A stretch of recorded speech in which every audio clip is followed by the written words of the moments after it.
So hey everyone, welcome back to your own channel Easy Biology. So students, हमने जो blood का topic है उसको स्टार्ट किया हुआ था. ब्लड का टॉपिक हमारा कंप्लीट हो चुका था. ठीक है, 2 पार्ट्स के अंदर हमने इसको कंप्लीट किया है, पार्ट 1 एंड पार्ट 2.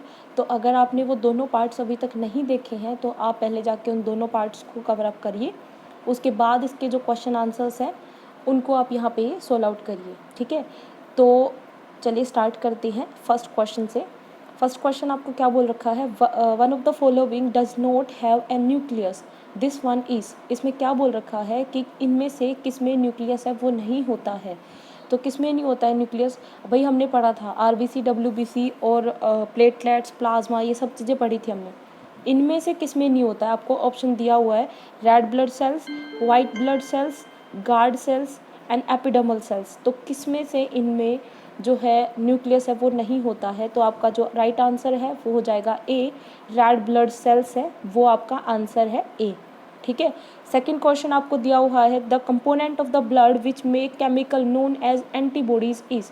अब एंटीबॉडीज है वो इनमें से कौन सा कंपोनेंट है ब्लड का वो बनाता है. ऑप्शन ए है आपके पास प्लेटलेट्स, बी है वाइट ब्लड सेल्स, सी है red blood cells and D है प्लाज्मा.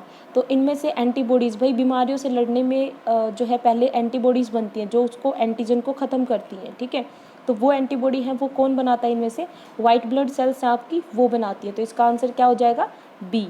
ठीक है, उसके बाद क्वेश्चन थर्ड है वो दे रखा है आपको which one of the following is not the constituent of blood is. इनमें से कौन सा ब्लड का पार्ट नहीं होता है. तो इनमें से कौन सा नहीं है ब्लड का पार्ट, आप आराम से बता सकते हो शायद इसको बहुत इजीली. क्या क्या होते हैं ब्लड के पार्ट है, वो प्लाज्मा होता है, वाइट ब्लड सेल्स होती हैं, रेड ब्लड सेल्स होती हैं एंड प्लेटलेट्स होती हैं. तो इनमें से अलग आपको क्या दिख रहा है, सिर्फ जो प्लेट्स हैं वो. तो इसका आंसर क्या हो जाएगा, D, sieve plates. Next question है coagulation of blood in a cut और wound is brought about by. कि जो कोगुलेशन है ब्लड का वो कोई भी कट लग जाता है तो ब्लड है वो क्लोट होता है. तो वो ब्लड का क्लोट होने की जो प्रोसेस है वो किसके थ्रू होती है, कौन करवाता है. तो आप इजीली इसको भी बता सकते हो, बहुत इजी क्वेश्चन है ये. क्या बोल रखे हैं आपको, ऑप्शंस क्या क्या दे रखे हैं, प्लाज्मा, बी है आपका प्लेटलेट्स, सी है डब्ल्यूबीसी एंड डी है आरबीसी. तो इनमें से क्या आ जाएगा, कौन करवाता है ब्लड क्लोटिंग में हेल्प कौन करता है, बी इसका आंसर हो जाएगा, प्लेटलेट्स है वो. ठीक है, फोर्थ का हो गया. उसके बाद फिफ्थ है वो दे रखा आपको the cells in our body which destroy disease causing germs. Disease causing germs हैं उनको, भाई कोई भी बाहर से बैक्टीरिया आता है, पैथोजन आता है तो उनको कौन किल करता है वो पूछ रखा है आपसे. ठीक है, तो इसमें भी ये भी शायद आप बहुत इजीली बता सकते हैं. ए दे रखा है आपको प्लेटलेट्स, बी दे रखा है स्किन सेल्स, सी दे रखा है आरबीसी एंड डी दे रखा है डब्ल्यूबीसी. तो कौन करता है यहाँ पे किल, कौन करता है, डब्ल्यूबीसी है वो. तो इसका आंसर क्या हो जाएगा, डी. देन नेक्स्ट क्वेश्चन है ब्लड इज, ब्लड है वो क्या होता है, acidic, basic, neutral, none of these. तो हमें पता है ब्लड का पीएच है वो कितना होता है, 7.4 होता है, विच इज़ बेसिक. ठीक है, तो वो क्या होता है, बेसिक होता है. बेसिक का मतलब क्या हुआ कि वो क्षारीय होता है. ठीक है, अच्छा इसका आंसर क्या हो जाएगा, बी, बेसिक. उसके बाद नेक्स्ट क्वेश्चन है आपका the pH of blood is. अब ब्लड का पीएच पूछ लिया गया है आपसे कितना होता है. तो अभी जैसे मैंने ऊपर वाले आंसर के अंदर बताया था कि 7.4 इसका जो पीएच है वो होता है. तो इसका आंसर क्या हो जाएगा, डी, 7.4. एट्थ क्वेश्चन है in an adult human the amount of blood is. कि किसी भी एक वयस्क मनुष्य होता है उसके अंदर कितना जो ब्लड है वो होता है, टोटल ब्लड कितना होता है. तो ये कितना होता है, 5 to 6 लीटर्स. सी इसका आंसर हो जाएगा एट्थ क्वेश्चन का. ठीक है, ये सारी जो भी क्वेश्चंस यहाँ पे हो रखे हैं, जो भी क्वेश्चंस आपको दिख रहे हैं स्क्रीन पे, वो सारे क्वेश्चंस का मैंने बहुत इजी है ये क्वेश्चन, सबका मैंने जो है एक्सप्लेनेशन वीडियो लेक्चर्स के अंदर दिया था. तो आप वो लेक्चर्स देख सकते हैं, उसके बाद ही क्वेश्चंस को सोल्व आउट करिए. उसके बाद नेक्स्ट क्वेश्चन आपको दिया हुआ है what is the water percentage in blood plasma. Blood plasma के अंदर वाटर की परसेंटेज कितनी होती है. तो बहुत इजी है ये, 90% होती है. तो डी इसका क्या हो जाएगा, आंसर हो जाएगा. उसके बाद नेक्स्ट क्वेश्चन आपको दे रखा है where does the formation of RBCs take place. अब भाई जो आरबीसीज हैं वो कहाँ बनती हैं. तो ये भी आपको पता है अस्थि मज्जा के अंदर बनती है, मतलब बोन मैरो के अंदर बनती है. तो इसका आंसर क्या हो जाएगा, सी, बोन मैरो. ठीक है, उसके बाद देखिए नेक्स्ट क्वेश्चन हमें क्या दे रखा है, 11th question, where does the death of RBCs take place. अब आरबीसीज है वो मरती कहाँ पे है, उनकी डेथ कहाँ पे होती है, तो इनकी डेथ कहाँ पे होती है, जो आरबीसीज, आरबीसी का कब्रिस्तान किसको बोलते हैं हम, स्प्लीन और लीवर को, ठीक है। तो इसका आंसर क्या हो जाएगा, ए एंड बी दोनों, ठीक है।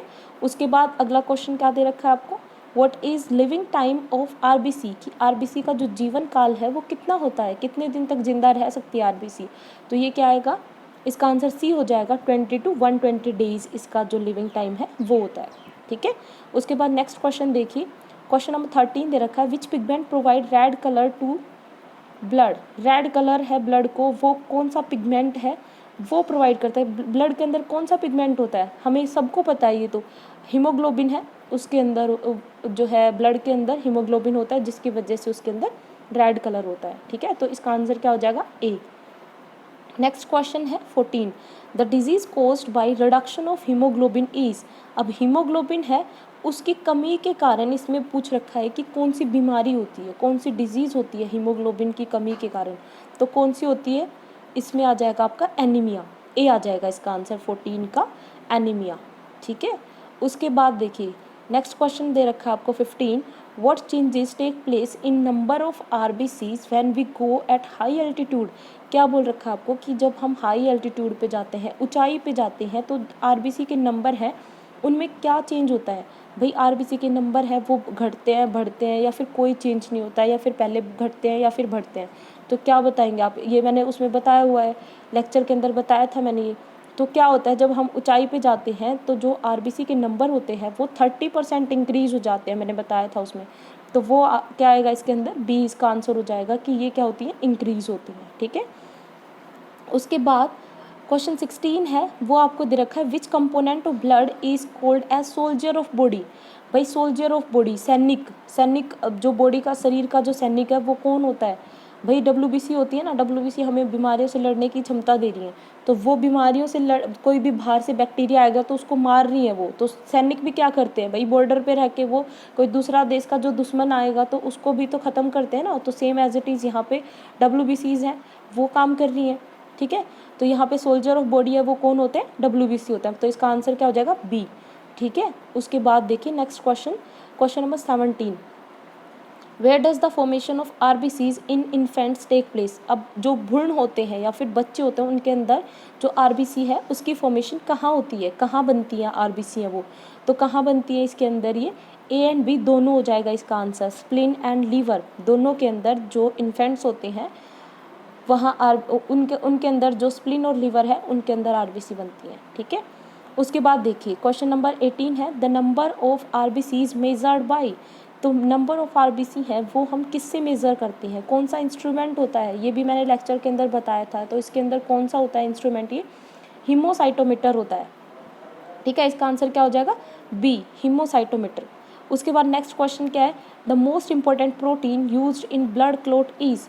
ब्लड क्लोटिंग के लिए देखो मैंने 3 स्टेप्स बताए थे आपको, पूरा ऐसे एक्सप्लेन करके बताया हुआ है उसके अंदर लेक्चर के अंदर, तो वो चीज़ें आपने अगर पढ़ी होंगी तो आप इजीली आंसर बता सकते हो इसका। और ये क्वेश्चन मैंने उसमें भी करवाया था कि जो प्रोटीन है, इंपॉर्टेंट प्रोटीन है ब्लड क्लोट के अंदर वो कौन सी होती है, तो इनमें से कौन सी होती है, ये फाइब्रिनोजन होता है, ठीक है। तो ये इसका आंसर क्या हो जाएगा, बी, फिब्रिनोजन जो प्रोटीन होती है वो मोस्ट इंपॉर्टेंट होती है ब्लड क्लोटिंग के अंदर। नेक्स्ट क्वेश्चन आपको दे रखा है, the formation of platelets take place in. अब प्लेटलेट्स हैं उनकी फॉर्मेशन कहाँ पे होती है, ठीक है, किस जगह पे होती है, तो इसकी फॉर्मेशन कहाँ होती है, बोन मैरो के अंदर ही होती है, अस्थि मज्जा के अंदर ही होती है, ठीक है। उसके बाद आपका नेक्स्ट क्वेश्चन है वो है question number 21, which vitamin is used in blood clotting. Blood clotting के अंदर कौन सा विटामिन है वो काम आता है। अब ये तो आई थिंक सबको ही पता होगा कि जो विटामिन के होता है वो ब्लड की क्लोटिंग में हेल्प करता है, जो रक्त का थक्का बनाने में मदद करता है, ठीक है। तो इसका आंसर क्या हो जाएगा, ए। उसके बाद नेक्स्ट क्वेश्चन देखिए, the oxygen supply in our body part is done by. Oxygen की सप्लाई है वो किसके थ्रू होती है, ऑक्सीजन की सप्लाई है वो कौन करता है, भाई लंग्स से, और सारे जो हमारे शरीर के पार्ट होते हैं उनके पास में जो ऑक्सीजन है उसको कौन लेके जाता है, तो आरबीसी है वो लेके जाती है ना। तो इसका आंसर क्या हो जाएगा, 22 का ए, आरबीसीज, ठीक है। तो ये आपके जो क्वेश्चंस हैं वो थे जो आपका ब्लड का जो टॉपिक है उसके, ठीक है। तो ये आई थिंक आप लोगों ने सब ने सही कर दिए होंगे। तो अगर आपको ये जो पीडीएफ है, अगर आपको ये पीडीएफ चाहिए है तो आप मुझे टेलीग्राम पे भी ज्वाइन कर सकते हैं। वहाँ पे आपको इसका पीडीएफ है वो मिल जाएगा। डिस्क्रिप्शन में आपको टेलीग्राम का लिंक मिल जाएगा, आप वहाँ से मुझे ज्वाइन कर सकते हैं टेलीग्राम पे। So thank you very much.